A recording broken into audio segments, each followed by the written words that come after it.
ഗുരുവായൂർ പോവുകയാണ്. അപ്പം പോകുന്ന സമയത്ത് നമ്മുടെ വീട്ടിൽ തന്നെ ഉണ്ടായ ഒരു കൊല വെട്ടിയിട്ട് കണ്ണന് കൊടുക്കാമെന്ന് പറഞ്ഞിട്ട്. വർഷങ്ങൾക്ക് മുമ്പ് വീട്ടിലെപ്പം കദളിക്കൊല വെട്ടുകയാണെങ്കിലും ഗുരുവായൂർ കൊണ്ടു കൊടുക്കാറായിരുന്നു കേട്ടോ പതിവ്. പിന്നീട് ഹസ്ബൻഡ് പുറത്തു പോയതിന് ശേഷം ആ ഒരു പതിവൊക്കെ അങ്ങ് നിർത്തി. പിന്നെ കഴിഞ്ഞ പോക്ക് തൊട്ടിട്ട് വീട്ടിൽ കൊലയുണ്ടെങ്കിൽ കൊണ്ടുപോകണം എന്ന് ഞാൻ കരുതിയിട്ടുണ്ടായിരുന്നു.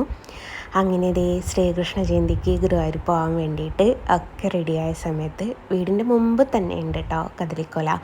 ഒരുപാട് കദളിക്കൊല വീട്ടിലുണ്ടാവാറുണ്ട്. അപ്പം വീട്ടിൽ തന്നെ ഉണ്ടാകുന്ന ഒരു കൊല നമുക്ക് കൊണ്ടു കൊടുക്കുക വെച്ചാൽ അതിനേക്കാട്ടിലും വലിയ സന്തോഷമില്ലല്ലോ. അങ്ങനെ ഗുരുവായൂർക്ക് വേണ്ടിയിട്ട് വെട്ടിയ കൊലയാട്ടോ. കൊലയുടെ കൂമ്പ് ഞാൻ വെട്ടിക്കളഞ്ഞിട്ടില്ല.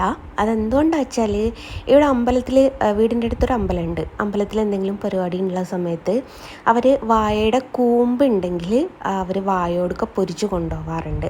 അതിനെന്തെങ്കിലും സ്പെഷ്യലായിട്ട് ഉണ്ടോ എന്നൊന്നും എനിക്കറിയില്ല. അപ്പം ഞാൻ എന്താക്കി, കൂമ്പ് കട്ട് ചെയ്യാതെ എടുത്തിട്ടുണ്ട്. അപ്പം കണ്ണന് എങ്ങനെയാ, സമർപ്പണമാണോ സമ്മാനമാണോ എങ്ങനെയാണ് പറയേണ്ടതെന്ന് എനിക്കറിയില്ല. എന്ത് തന്നെയാണെങ്കിലും വീട്ടിൽ തന്നെ ഉണ്ടാവുന്ന കൊല കൊണ്ട് കൊടുക്കുമ്പോൾ ഒരു സന്തോഷമാണല്ലോ. കൊല കുറച്ചും കൂടി ഒന്ന് മൂക്കാനുണ്ടായിരുന്നു കേട്ടോ. കുഴപ്പമില്ലാന്ന് കരുതിയിട്ട് വെട്ടിയതാണേ.